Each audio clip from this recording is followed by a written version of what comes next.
Bonsoir, mesdames, mesdemoiselles et messieurs, bonsoir. Ici, je viens avec un sujet très capital, très important. Un sujet qui demande de l'attention de votre part. Un sujet important. Vous savez, la police protège la population et ses biens. Cela veut dire que la police s'occupe de la sécurité intérieure d'un pays. L'armée protège toutes les frontières de ce pays contre l'invasion. Et donc, il est important maintenant qu'on sache ce qu'on veut. Pourquoi je veux parler de l'armée? Parce que na minute tozoloba, na stratégie à gestion il y a président Tshisekedi Félix à prévoir que na mois de septembre, bakozoba officiers généraux na ba officier supérieur mosusu bakokende États-Unis na formation. Et si kawana na lalité plusieurs jours, j'étais en train de me dire, Seigneur, donne-moi quelque chose à dire. Effectivement, j'ai eu quelque chose à dire. Bandeko soki bozongi na ba années 60 jusqu'à 65-67, on avait la force armée congolaise. Mobutu Aye a sali force armée zaïroise.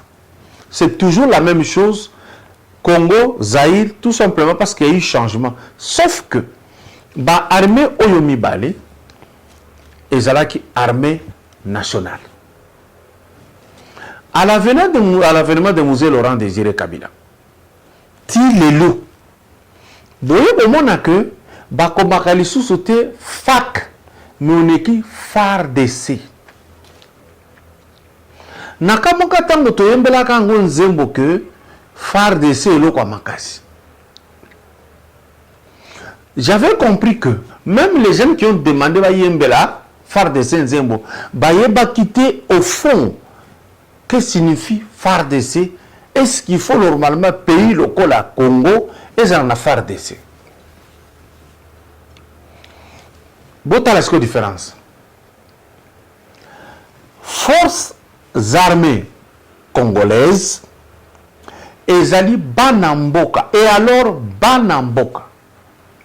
Oyo République avec l'argent du contribuable à côté d'un bango d'information à l'extérieur. Bamoussous a formé Bango à l'intérieur, Bazaba Congolais des nations congolaises, avec comme mission de sécuriser toutes les frontières du pays contre les agresseurs, contre les rébellions, contre les agressions. Maintenant, FARDC est la force armée de la République démocratique du Congo. Et que c'est makasi. Awa, force armée congolaise, et ça y a ba congolais, l'armée congolaise, na kumbongo ya ba congolais ba formé ba militaire lokola Mobutu Sese Seko asalaka na période na ye, lokola ba Belge basalaka pe ya biso. Ezalaki ANC, Armée nationale congolaise. Tu évolué, Force armée congolaise.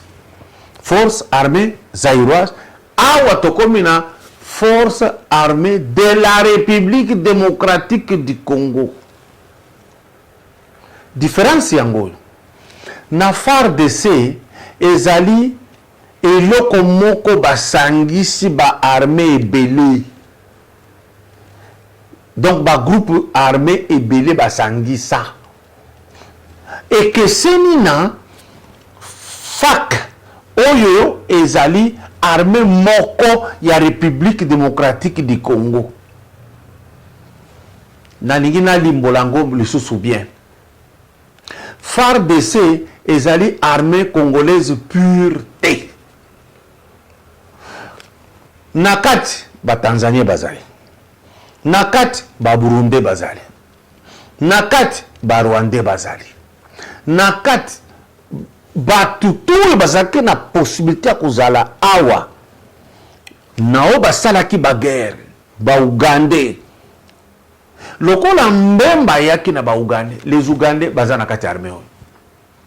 Lokola Rubera bayaki na Rwanda deuxième tour, ba Rwanda bazana kati. Lokola Mzee Laurent yaki pe na ba Rwanda na ba Burundi na ba Ugandais, bango nyonso bazana kati. C'est-à-dire ce n'est pas une armée qui nous appartient comme telle. Et ça armée moko montée de toutes pièces et ça obéir n'a plusieurs commandements. Si bien que à l'avènement du président Félix Tshisekedi, il est le commandant suprême des forces armées et de police. Là, c'est sur le plan de droit. Sur le plan pratique, Azana, on a un problème dans la mesure où il y a force Moussous. Vous avez le témoignage que Moussous baza koyoka kaka Kabila. Moussous bazali sans se manifester bazo Kambemba. Moussous bazali Ruberwa. Moussous ya Kagame bazali Banda. Moussous ya Kaguta bazali Nakati. Voilà pourquoi batu bazo kanisa que eza facile président Félix Salongo kaka ondenga lobaki okendela S afandi esili. Il l'a dit. Soki sikoyo afandi kuna te, voici comment ça s'est passé. Bomona ki tango akei ba bandi ba hostilité armée bandi ko récupérer. Il fallait luka batu moko baza ya sangisa te. Mais batu na bazana ne belete. Ba bandi ko récupérer ba ADF na ba kimi. Maintenant pour que ba empêcher ye akoka ko évoluer, ba banda ki trouble awa na Kinshasa, ba tentative nyonso bomona ki ya ba kolinga ko destituer ye, ko saboter mbongo, ko sala boye, ko perturber 100 jours. Nde sali que azonga ki moyen akende kuna ezate baza ko diriger à distance. Nazo insister kaka.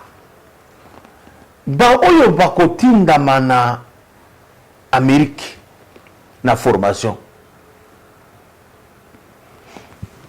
Je reviens sur ça. Parce que moi je préfère que batinda FAC et non FARDC. Parce que FARDC est allé armé à brassage. On ne brasse pas une armée.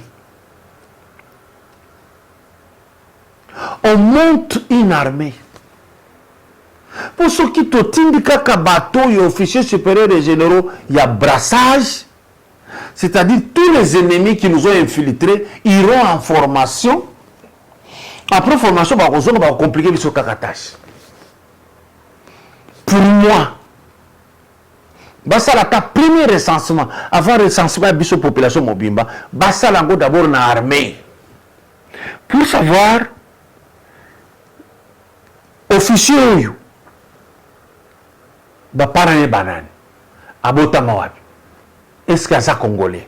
Parce que Moutoussous, à cause de la nationalité, mais à Botamiawa. Cela ne veut pas dire qu'il est devenu Congolais. Nous n'avons pas la loi comme la loi américaine. Il y a au Botamikouna comme américain. Ici, nous. Ce qui fait que il faut tout comme on a niveau à Koyeba qui réellement ira là. C'est très important. Maintenant, ce qui botindi, botinda bango nyoso, ou bien botinda ndambu, botikali na ndambu. Parce que ça sera une erreur. Ce qui bango tout bakei. À moins que bakei ba mususu baza déjà formé, ba remplacer. Mais kokende bango tout, kotika vide. Na ba voisin oyo. Ça sera une erreur. Maintenant, si on va envoyer une partie, l'autre reste. Celle qui reste, qui n'aura pas cette formation, comment va-t-elle rester? Dans quelle position? Rester pour repartir après le retour des autres ou rester pour toujours et ne plus jamais aller là-bas? Là, c'est très important. Et ceux qui s'y connaissent, bon, poni bat, ou ba kokende formation des États-Unis, ba mususu ba boudé, ba lobi to kokende te. Quelle sera votre réaction? Boko kanga bango, boko logola bango na armée, boko boma bango, boko sani.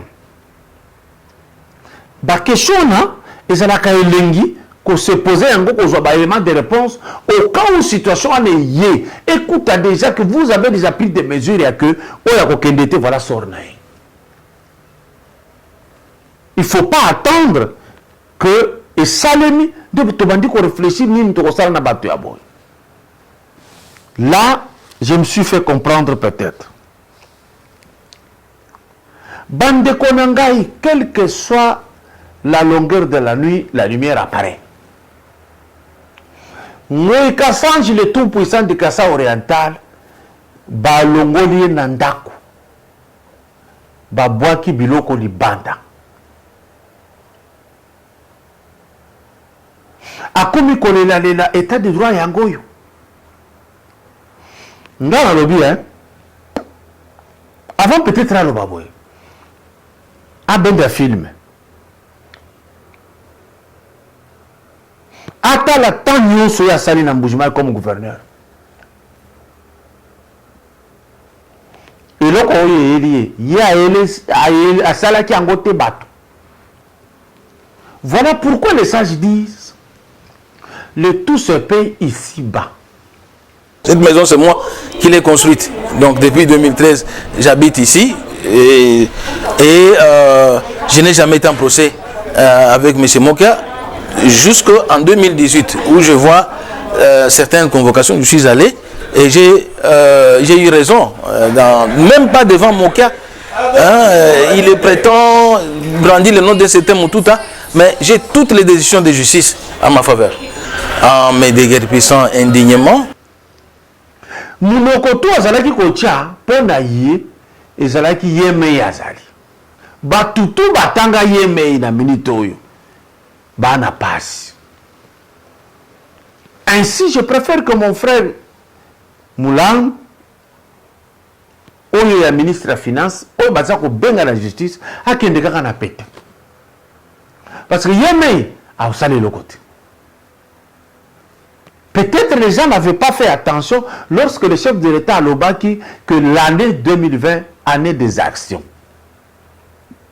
Bah, action, Yangoy. Vous savez, bato FCC bawelela ki kozwa ba poste to trembla ki abiso to lobaki to malso yeka okina monoko. Les gens disaient c'est fini. Président Félix Soksa le côté 26 provinces ya zuka kamoko okomona ndenge bakosala. C'est vrai, mais moi je vous disais qu'il n'y aura rien. Je disais que ces gens ne feront rien, quel que soit leur nombre. Aujourd'hui, pour que nous votions là, dans le Congo central, Moboulou, l'autorité qu'on a, FCC. Si vous avez un Chopo, Moboulou. Si vous avez un Maniema, Moboulou. Boké na Okatanga, Mobulu. Boké na Kwilu, Mobulu. Parce qu'il ne pouvait rien battre FCC. 18 ans vous échouez, vous pensez, dans 5 ans, vous allez améliorer quoi? C'est ainsi que le moment venu, tant que vous avez une assemblée nationale,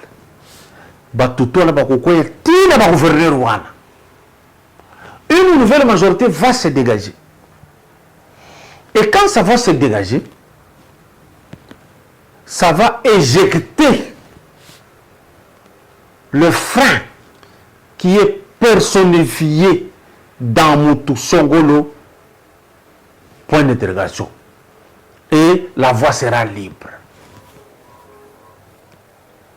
Comme tous les jours, FCC n'avait jamais une mission, Yakobo Nsambokoyu. Mais j'ai dit, mission Kaka Yakobo Nabokoyu, et puis c'est tout.